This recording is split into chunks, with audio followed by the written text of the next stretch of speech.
Once, in a quiet valley surrounded by golden fields, lived a 23-year-old young man named Arlen. On the outside, his life looked normal. He helped his father in the fields, laughed with friends, and took long evening walks alone. But inside him, something was breaking. Every night, when the valley became silent, Arlen's mind became louder. Thoughts of failure, regret, fear, and confusion circled inside him like restless birds. He didn't know why, but he always felt heavy, as if an invisible weight lived inside his chest. He didn't tell anyone because he himself didn't understand it. One evening, when the sun had dipped behind the hills and the sky turned copper red, Arlen sat alone near the riverbank. His reflection in the water looked tired, almost like a stranger. He whispered to himself, "Why do I feel so heavy when nothing is wrong?" At that very moment, he saw someone approaching, an old woman with silver hair, walking slowly with a wooden stick.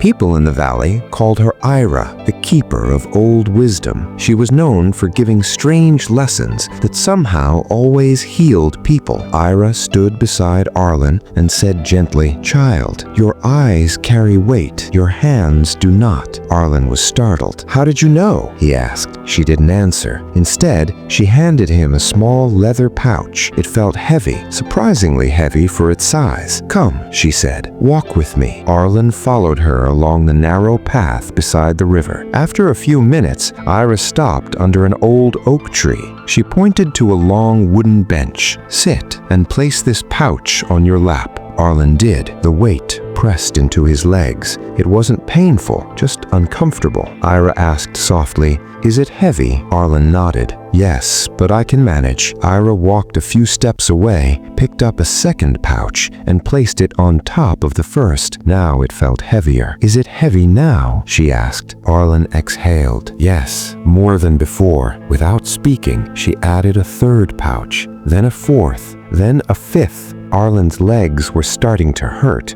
Finally, he said, "It's too heavy now. I can't hold it anymore." Eira looked at him calmly. "But you never told me to stop. Why did you keep holding it?" Arlen opened his mouth, but couldn't answer. She removed all the pouches one by one. Arlen felt an instant release, a sudden lightness. Then Eira said, "Arlen, this is how the mind works. It picks up small weights, a memory, a fear, a worry, a regret, a thought about what people think, and you keep carrying them silently, not because they are yours, but because you never say, 'Enough.'" Arlen looked at the empty bench, then at the river. It made sense, painfully simple sense. Eira continued, "Most people don't collapse because of one big worry. They collapse because of the hundreds of small ones they never put down." The valley breeze moved gently around them as she spoke. "Tell me, Arlen, when was the last time you allowed yourself to rest, to breathe, to simply be?"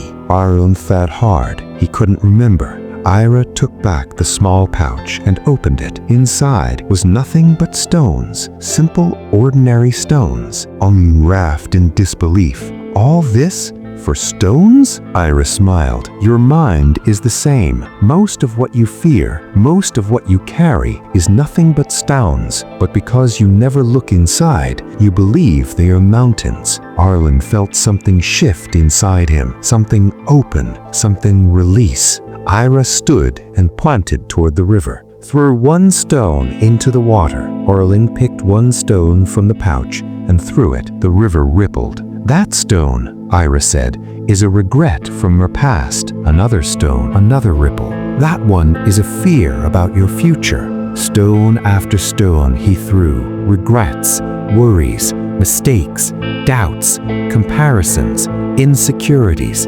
each one sinking quietly into the water. When the pouch became light, almost empty, Arlen felt something he hadn't felt in years. Space, breath, lightness, peace.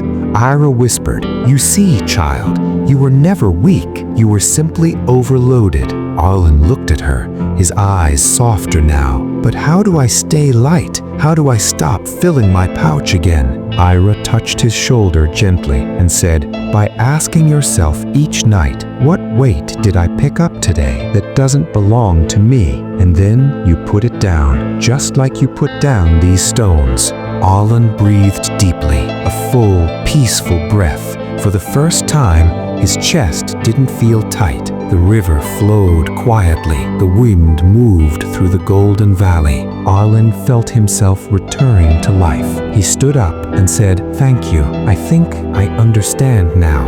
Eira nodded. Understanding is the first step. Letting go is the second. Living lightly is the third. As Arlen walked back toward the valley, the sun slowly dipped behind the hills, painting the world in warm orange light. He didn't feel heavy anymore, because now he knew he had the power to put the weight down whenever he chose. And that single understanding changed his life forever.